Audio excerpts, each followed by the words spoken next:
this video, you'll get my honest, real, authentic, and very simplified opinion about Workhorse. If there's one thing I hate, is people dragging on YouTube just to get you to stay on their videos. I found that cringeworthy. I don't do that shit. Here's my conclusion. You can leave right after I finish it, but if you want to stay for the analysis, you're more than welcome to do it. I think in this video specifically, it's more important than other videos because there's a lot of moving parts and I don't want you to miss anything. So I suggest you stick around, but you're more than welcome to leave right after the conclusion, which is coming right up. So here's my conclusion. Workhorse are in the news constantly. Everybody's talking about Workhorse. The USPS contract, $8 billion. What's going to happen with Workhorse? So I'm assuming you guys have heard about the Fuzzy Panda report about Workhorse. If you haven't, even if you like Workhorse, I think you should read it because it raises a lot of important questions. I'm going to link it in my description section and I advise you guys to read it whether you're a fan or a hater of this company. I'm neither. I'm just an objective guy giving you my analysis. So here's the thing. After reading the report, I don't want to go through the report again and again. You can go and read it. I'm not going to regurgitate that. What I wanted to do is to give you guys some extra information. So I went on and I started digging through the financials of the company. And here's the bottom line before we start this video. Workhorse is already insolvent, meaning they have much more liabilities than cash and assets. But more than that, Workhorse has a major cash flow issue. They have a cash flow problem that will basically crumble the company within 8.5 months. They have just enough cash to make it until June 2021. After that, it's kaput. Verkackt. You guys like me to speak in German, so I did it again for you guys. Shout out to my German friends. So here's the thing.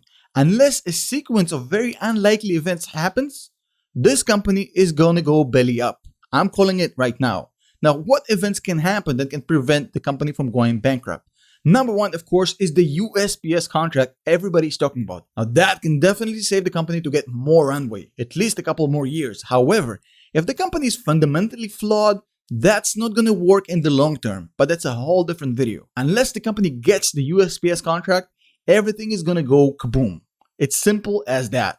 Let me explain, so stick around for this. So I want you to look at this paragraph. Pursuant to the credit agreement entered between the company, which is Workhorse, the company must issue additional warrants to Marathon lenders. This is the paragraph talking about the warrants granted to Marathon to purchase more shares of the company. Now here's the thing. The warrants cover 409,000 shares and change at a price of $20.9 per share and a total of $70 million. So these warrants, if exercised, give the company $70 million. That's a lot of money. And that money has been taken into account by the company as if it's guaranteed. I'm going to show you in a second, which is fundamentally flawed because if the share price of the company drops below 20.9, these warrants are useless. Simply put, it wouldn't make any sense to exercise these warrants if the share price is lower than the exercise price. So the idea here is that the company has a vested interest to keep the share price high for as much as possible and in no circumstance to let it go below 20.9. And if you kind of feel a deja vu effect here, it's kind of similar to how Nikola had a vested interest in keeping their share price high for a different reason. But essentially the cases are very similar because in both cases, both Nikola's in the past and Workhorse in the present, these companies have a vested interest in the share price, which is always an unhealthy situation. The company shouldn't care about fluctuations in the short term of the share price. Instead, the company should be focused on their growth, their sales, and their development. Share price is something for the investors to worry about. When the company starts working around the share price, it causes a lot of issues. Okay, so now I want you to look at this, liquidity and capital resources. This is very important. As of June 30, 2020, we had approximately 26.2 million in cash. And before we continue, I want to let you know that the burn rate for the company is about 30 million per year. And I'm going to show you in a second why. So the company is burning through about 30 million per year and they have 26.2 million as of June 2020, meaning they have enough to last until June 2021, which is in 8.5 months. And now check this out. We believe our existing capital resources, including additional funds received from warrant exercises and the $70 million senior secured convertible note issued on July 2020, that is the paragraph I read you earlier, will be sufficient to support our current and projected funding requirements into 2022. Workhorse could have said, hey, we have enough cash to make it until June 2021. But if they exercise these warrants, about $70 million of them, then we have until 2022. They didn't choose to say that. They said we have enough money until 2022 because we have $70 million coming up. But those $70 million, as I just showed you a second ago, they're based on the share price. If the share price goes below 20.9, this is the end of the deal. However, if the share price dips below 20.9, these $70 million go away, meaning that this statement, as it pertains to the liquidity risks of the company, is quite misleading in my opinion. And as everything I say in this video, everything here is my opinion, should be treated as such, may be completely wrong, do your own research, blah blah blah. Now I just want to prove to you that the burn rate I specified, which is about $30 million per year, is accurate. Check this out. Now I want you to focus on this little number right here, 15.2 million. This is what the company lost from operations in the first half of 2020. And if you multiply it by 2, you get roughly $30 million. Just to show you that this is consistent, for March until June 2020, they lost exactly $7 million. And as you can see, this is quite consistent with a $30 million burn rate per year, which is a big problem for the company unless they get that USPS contract. And that USPS contract is much less certain than what people in mainstream media want you to believe in. Now, I know that the government wants to give that contract to Lordstown and to Workhorse to get more votes from Ohio and the Midwest. I get it. It's a political move.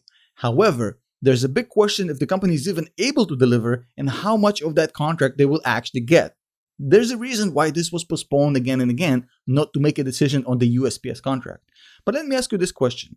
Assuming that the USPS contract doesn't go to the company, will the company still be able to cash in on that $70 million? Because some of you may actually rightfully say, hey Tom, what if Fuzzy Panda is correct and the company is not going to get the USPS contract? They still have $70 million that they can exercise from warrants, which will give them enough cash to survive until 2022.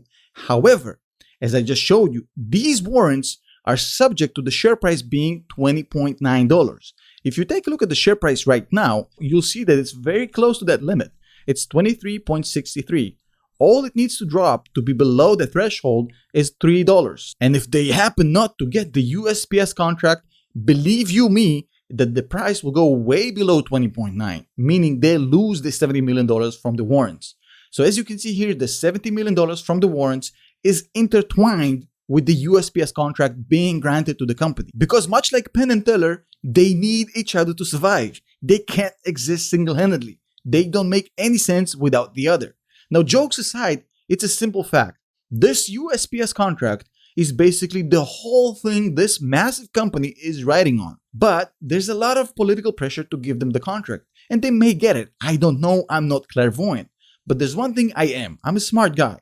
I'm not going to invest in a company that has its entire future riding on one single USPS contract. Because even if they get that contract or part of it, that still doesn't solve the bigger problem. Now a company of this size, this magnitude, this amount of money invested has gotten to the point where they have 8 months to live and they're riding on one political decision about one single contract that is a make or break for them. That's a very, very strange situation. It indicates that there's a lot of problems with this company I personally don't want to touch. That's why I advise you guys to stay away from this despite the hype.